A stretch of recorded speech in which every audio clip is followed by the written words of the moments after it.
상대방이 내 말을 듣지 못한다는 사실을 모른 채 울부짖는다고 상상해보세요.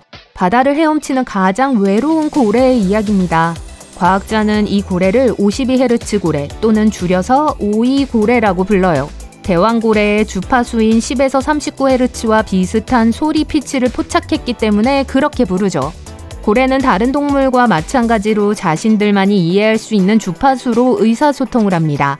특히 이 고래는 다른 고래가 같은 주파수를 내지 않는 유일한 고래로 알려져 있어요. 이 고래를 직접 보거나 영상으로 본 사람은 아무도 없고 오직 수중 청음기를 통해 녹음한 기록만 있기 때문에 마치 유령과도 같은 존재입니다. 이 고래는 수십 년 동안 헤엄쳐 다녔지만 우리가 소리를 듣기 시작한 건 1980년대 후반에서 2010년 사이부터예요. 과학자들은 매년 8월부터 12월까지 태평양에서 이 고래의 울음소리를 듣고 있습니다. 1월과 2월 사이에는 들리지 않아요. 과학자들은 이 고래의 정체에 대해 여전히 머리를 싸매고 있습니다. 어떤 사람들은 이 고래가 어떤 종류의 푸른 고래 잡종일 수 있다고 말하고 또 어떤 사람들은 단순히 푸른 고래일 수 있지만 특별한 조건을 가진 고래일 수 있다고 주장하고 있어요. 또 다른 사람들은 고래가 제대로 듣지 못하거나 아예 듣지 못할 수도 있다고 생각해요. 하지만 이 고래가 그렇게 오랫동안 존재했다는 사실은 건강한 고래일 가능성이 높다는 걸 의미합니다. 우리는 이 고래가 북태평양 어딘가에 살고 있다는 걸 알고 있지만 과학자들은 지난 30년 동안 이 고래를 보지 못했습니다. 고래의 이동 경로를 따라 다른 고래가 응답하기를 기다리며 음성 녹음을 수집하고 있을 뿐이죠. 사람들은 우연히 고래 주파수를 발견했습니다. 미국 지도부는 해저에 여러 개의 수중 청음기를 설치해 다른 잠수함에서 오는 소리를 들으려고 했어요. 이 방법은 성공적이었을지 모르지만 바다 깊은 곳에서 다양한 주파수의 괴물 같은 소리를 포착하기도 했죠.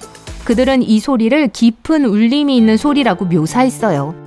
수세기 동안 크라켄, 레비아탄, 그리고 다른 무서운 수중 괴물들과 같은 전설적인 생명체들이 깊고 어두운 바다를 돌아다니는 것으로 여겨져 왔습니다. 잠수함들에선 처음에는 이 생물들 중 하나의 소리를 듣고 있다고 생각했지만 나중에 그 주파수가 푸른 고래와 지느러미 고래의 소리로 밝혀졌어요.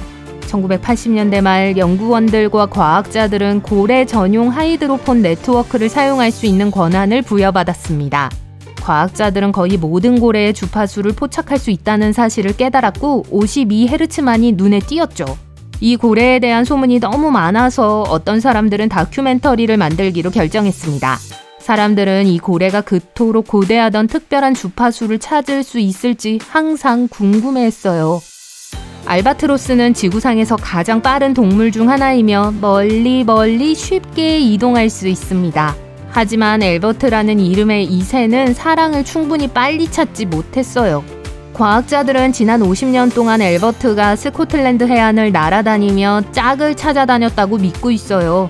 안타깝게도 그의 잠재적인 짝은 지구 반대편 12,800km 떨어진 곳에서나 찾을 수 있을 거예요. 원래 서식지가 스코틀랜드 해안이 아닌데 어떻게 그곳까지 오게 됐을까요? 어떤 사람들은 엘버트가 1960년대 남대서양 어딘가에서 폭풍우에 휩쓸려 적도에서 날아갔다고 믿습니다. 그 이후로 갈 곳이 없어서 그곳에 갇혔다고요.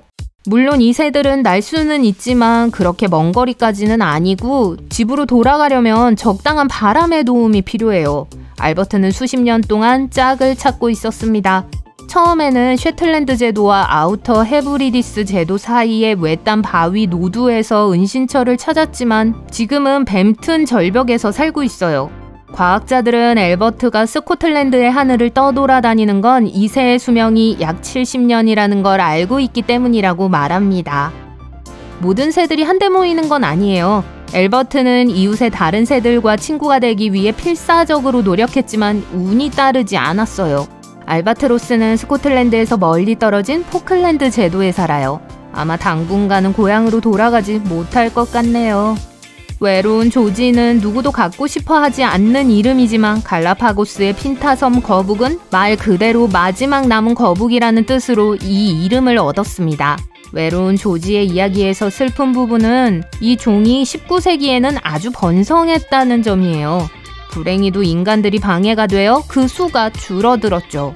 1972년 조지가 발견되기 전까지 오랫동안 사람들은 이 동물이 멸종했다고 생각했어요.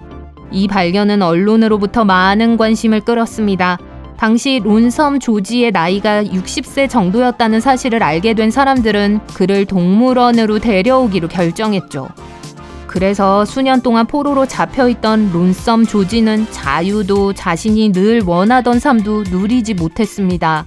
외로운 조지는 종의 마지막이었기 때문에 그를 포로로 잡았던 과학자들은 그가 다른 종과 짝짓기를 하길 바랬지만 아무 일도 일어나지 않았습니다. 공식적으로 종의 마지막이었던 그는 안타깝게도 2012년에 세상을 떠났습니다. 터피는 랍스 청개구리의 마지막 종이었어요. 이 종은 파나마의 열대우림에서 나무와 나무 사이를 활공하며 자유롭게 살았습니다. 사람들은 외로운 조지처럼 포식자로부터 보호하고 다른 종을 전멸시킨 감염으로부터 보호하기 위해 터피를 포로로 잡았죠. 그는 회색 선적 컨테이너에 담겨 애틀랜타의 한 식물원에 배치됐어요. 그리고 2016년에 세상을 떠났습니다. 가장 슬픈 부분 중 하나는 터피가 포획된 이후 짝을 찾지 않았다는 점이에요. 자신이 마지막이라는 것을 알았거나 컨테이너에 갇혀 있다는 걸 알았기 때문일 거예요. 또한 같은 종의 암컷 개구리 녹음에도 전혀 반응하지 않았습니다. 아마도 그게 가짜라는 것도 알고 있었나 봐요. 그는 강인하게 살았고 개구리 애호가들 사이에서 전설이 되었습니다. 1987년 초 야생에 존재하는 것으로 알려진 스픽스 앵무새는 단 3마리에 불과했는데 같은 해 말에는 그중 2마리가 포획됐어요. 브라질의 스픽스 앵무새는 울창한 아마존 숲에서 자유롭게 날아다닙니다. 주로 열대의 건조한 숲에 서식하며 개울을 따라 자라는 오래된 속이 빈 나무 옆에서 휴식을 취해요. 주 먹이로 씨앗과 견과류를 찾을 수 있을 때마다 먹습니다. 하지만 개체수가 감소하기 시작하면서 더 이상 발견되지 않게 됐어요. 1995년 한 무리의 과학자들이 당시 가장 희귀한 새를 구하기 위한 여정을 떠났습니다. 새의 청회색이 너무 뚜렷해서 1.6km 떨어진 곳에서도 발견할 수 있기 때문에 이 작업은 그리 어렵지 않았어요. 이 시기에 브라질 북동부의 작은 마을 근처에는 전 세계에서 단 한 마리의 앵무새만이 살아 있었습니다. 이 앵무새는 1819년 독일의 자연주의자 요한 바프티스트 폰 스픽스에 의해 처음 발견되었고 그래서 이 앵무새의 이름이 그렇게 지어졌죠. 당시에는 얼마나 많은 스픽스 앵무새가 하늘을 날고 있었는지에 대한 기록이 없었는데요. 매우 희귀한 앵무새였다고 해요. 이 앵무새는 야생에서 몇 년 동안 혼자 지냈어요. 이 앵무새를 발견하고 위치 추적기를 달아 행방을 파악하는 것은 매우 어려운 일이에요. 하지만 우리도 모르는 사이에 날개를 펴고 나무에서 나무로 날아오르는 진정한 기쁨을 느껴본 적이 없는 많은 스픽스 앵무새들이 여전히 살아 숨쉬고 있습니다. 번식에 성공한 과학자들은 이제 47마리의 건강한 앵무새를 야생에 방사해서 이 종의 번식을 다시 시작하기에 충분했어요. 하지만 이번에 과학자들은 위험을 감수하지 않고 속이 빈 둥지가 있는 나무 주위에 금속 밴드를 설치하기로 결정했습니다. 이렇게 하면 제규어나 주머니쥐와 같은 천적의 접근을 막을 수 있어요. 마지막 스픽스 앵무새가 짝을 찾아 가족을 꾸릴 수 있다면 더 좋을 텐데요. 안타깝게도 우리는 결코 알 수 없죠. 우리가 기뻐할 수 있는 건 이 푸른 경이로운 앵무새가 원래의 자연 서식지로 돌아갔다는 사실뿐이에요.